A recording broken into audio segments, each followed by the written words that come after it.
We are coming to you live via streaming on Facebook, live streaming on YouTube, and via Skype online.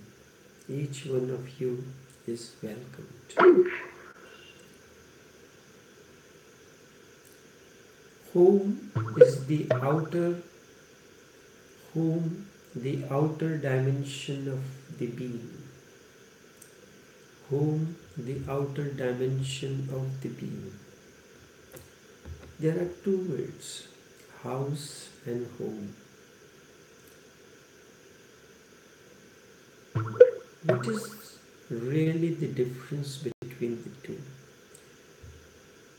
There is no home, instead there are only houses. And we try to make homes out of the houses, but in fact home remains a projection. There is only house that feels cold to its very core. The moment your residence becomes warm to its very core, it becomes a home.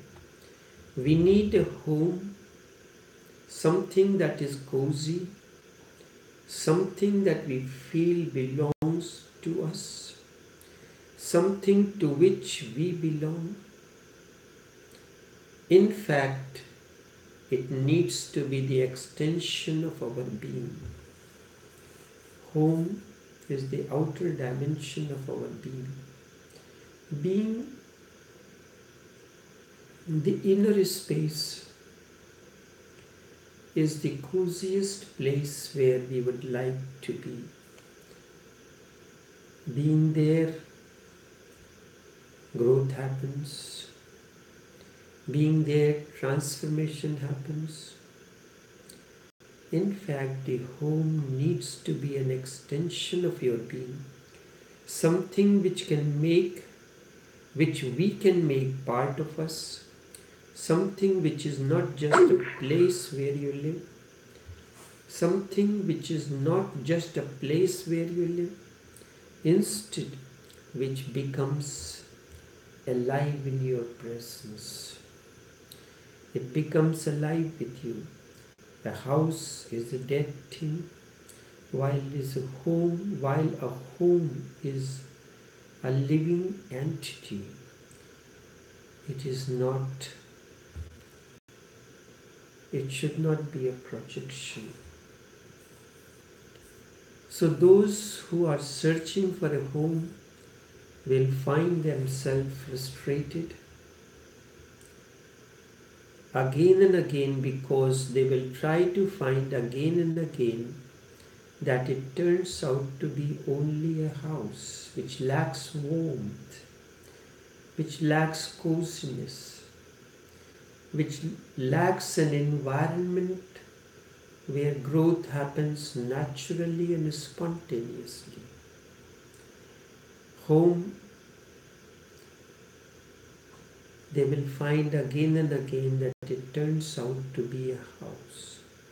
Home was their idea, it was their illusion, it was their poetry and romance. They have been weaving and spinning something invisible around the house to convert into a cozy place where transformation can happen, which nobody else can see, only they can see. But it is just man is born homeless. And man remains his whole life homeless. That's why we term these places of residence where there is coziness, there comfort beyond age, caste and creed as homes, old age home, nursing homes, etc. Yes, man remains homeless throughout. He will make many houses into homes, but we will get frustrated in the end, and finally man dies homeless. To accept this truth brings tremendous transformation. Then you do not search for home, because home is something there, far away, something other than you. And everybody is searching for a home, cozy place where transformation is possible. When you see this illusionness,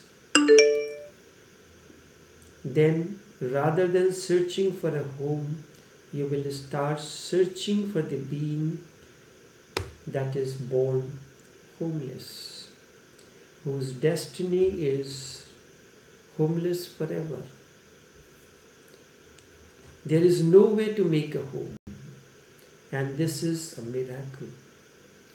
The moment you realize that there is no way to make a home, and then this whole existence becomes your home. The whole existence becomes your home. Then wherever you are comfortable, you are at home. Then wherever you are at home. Certainly then there is no question of making a home or a question of creating any kind of illusion. You have accepted your homelessness, not only not with any unwillingness or resistance, instead joyfully, because it is good that you are born without a home. Otherwise that home will become an imprisonment for you. Just think if people were born with a home, they would be born imprisoned. To be homeless is to be free. You can be free and comfortable, cozy wherever you are, because you carry something deep within you. To be homeless is to be free. It is freedom. It means that you have no attachment of any kind, no obsession with anything outside, that you are not in any kind of need of getting any kind of warmth from outside, from this person, this object or that object.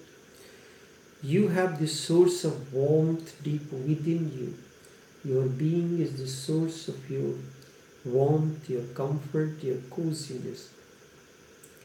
So wherever you are without a home, you are strangely enough at home, comfortable.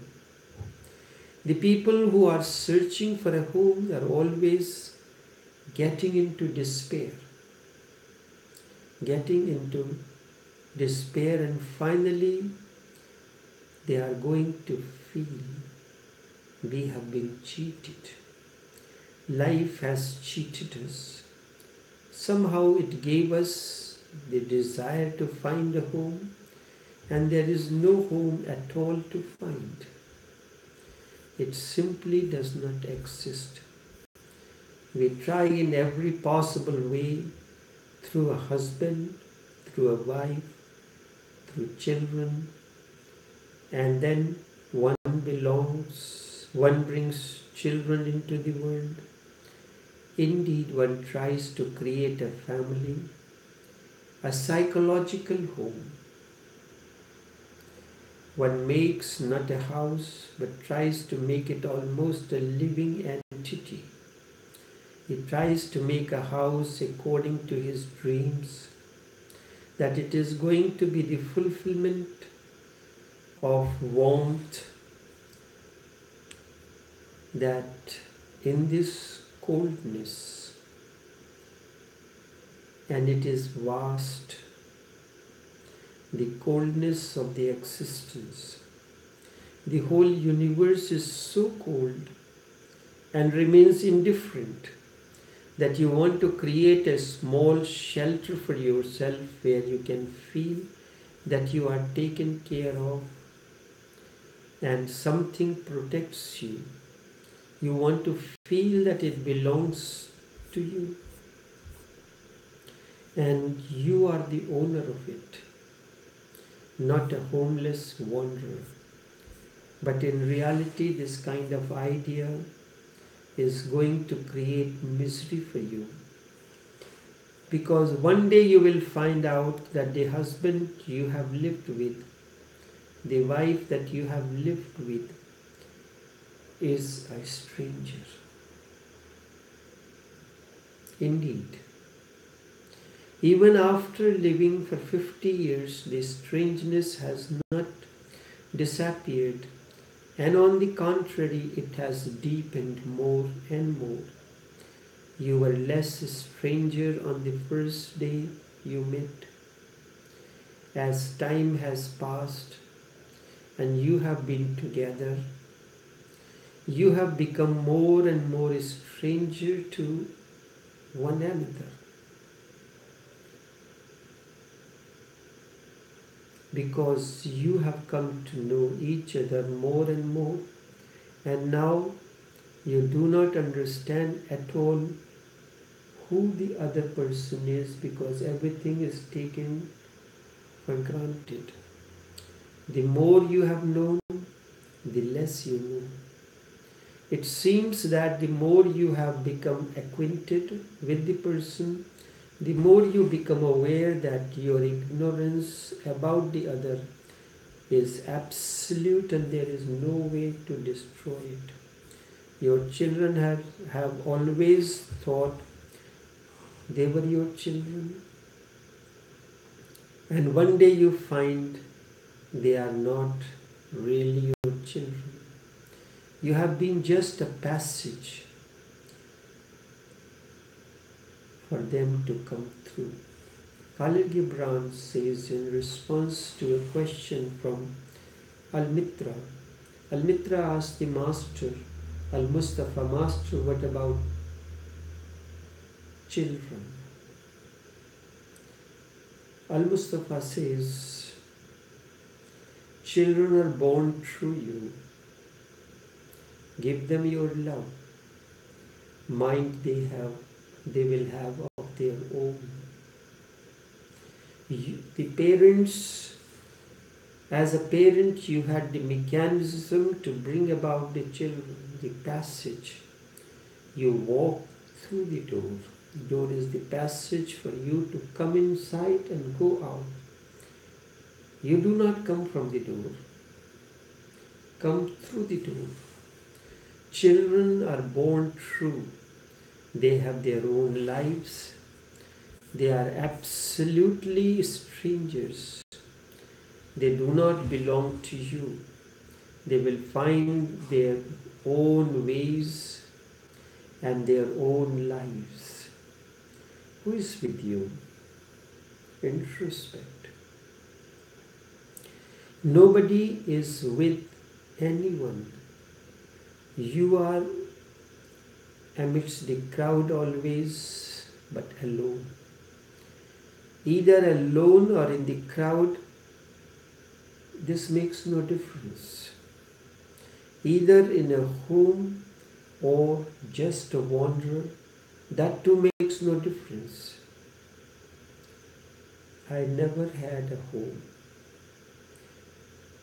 When I left my father's home for the last time, I told him I will not be coming back again. And he said, you always say strange things. This is your home. I told him that is where we differ from one another. Neither it is my home nor your home. But you continue to live in an illusion that one day you will understand that this is not a home. There is a famous story.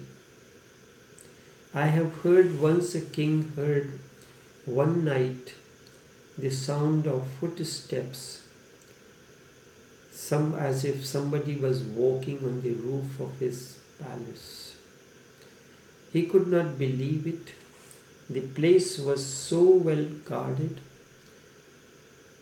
How had somebody reached the top of the roof he wondered? So he shouted loudly, "Who is there? Who are you?" And the voice from the roof responded, "You should ask it of yourself. Who are you?" Instead of asking me, the king rushed out and called the guards to catch hold of the man, but he was not found. And next day again there was the same strange voice, but the king recognized the voice this time. It was the same man with the same voice, and also the strange behavior that he had shown the night before, to walk on the roof and then to talk in such a way and to say to the king, "First you should ask who you are. You do not even know, and you are worried about me. You mind your own business." And the voice said, "And I am doing my business." The man was frightened with the guard at the gate of the palace and saying, "I want to stay in this guest house for a few days." The guard was saying again and again, "You seem to be an absolute idiot and mistaken. This is not a guest house. Instead, it is the palace of the king, his home." And the man responded, "Then I would like to see the man who lives here in such an illusion, considers himself to be the owner of this home." The king was listening. He recognized the voice. He called the guard and said, "Bring the man in." And he asked him, "Are you the same man who was on the roof yesterday and tonight?" The man replied, "Yes." "And what were you doing there?" inquired the king. He said, "My camel was lost and I was searching for it." "You were searching for your camel?" the king murmured.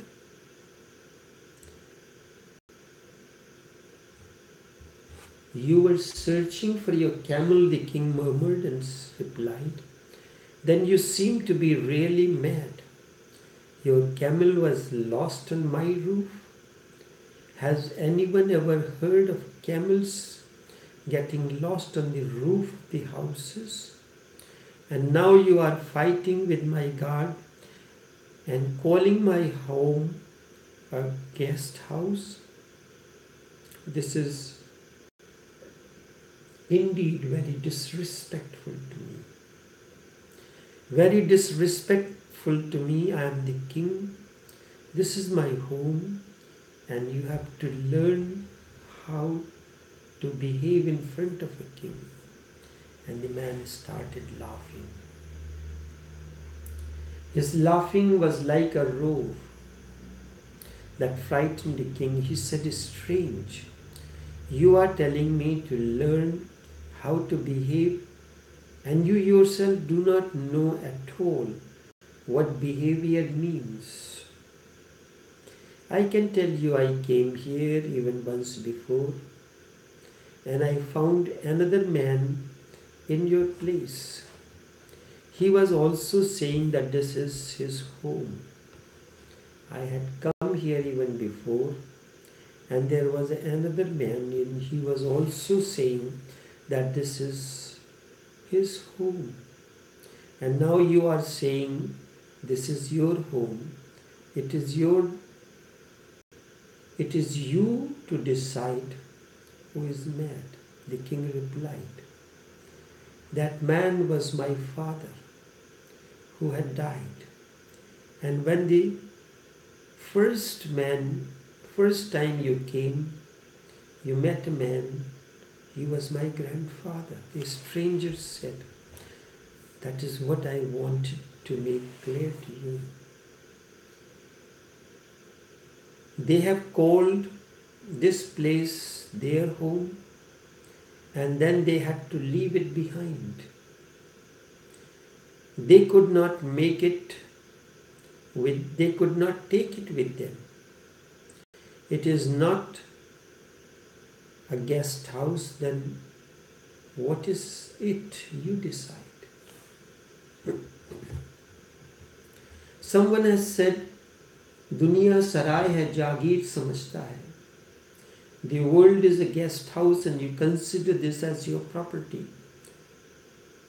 कब्जे में जो हमेशा रहे जागीर उसे कहते हैं. That which remains in your possession, that remains yours, is indeed the property.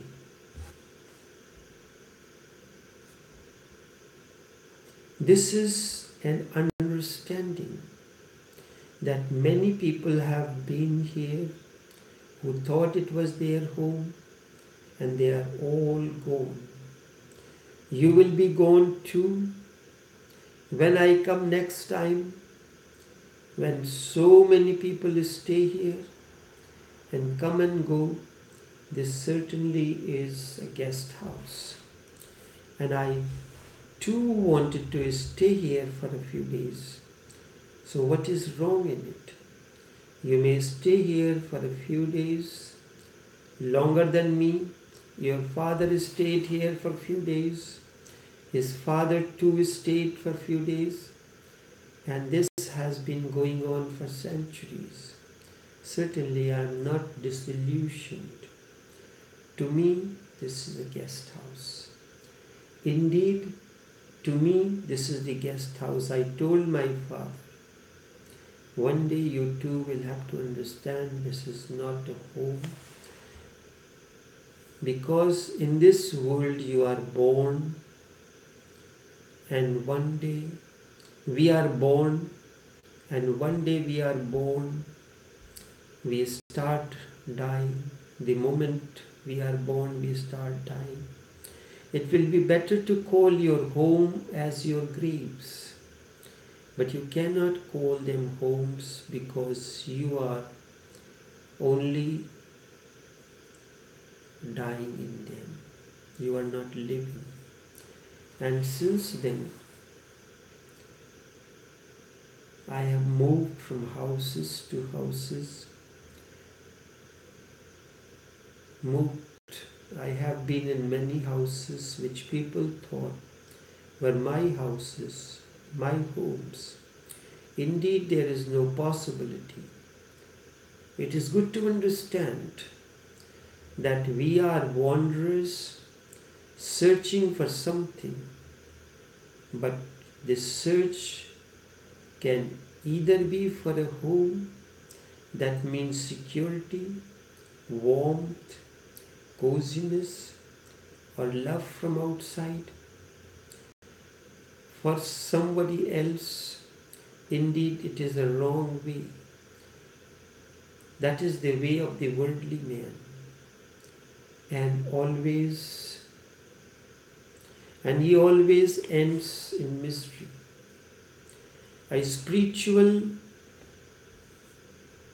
one who is on the path basically recognizes the fact that the search is not for a home. The search is for who is this being.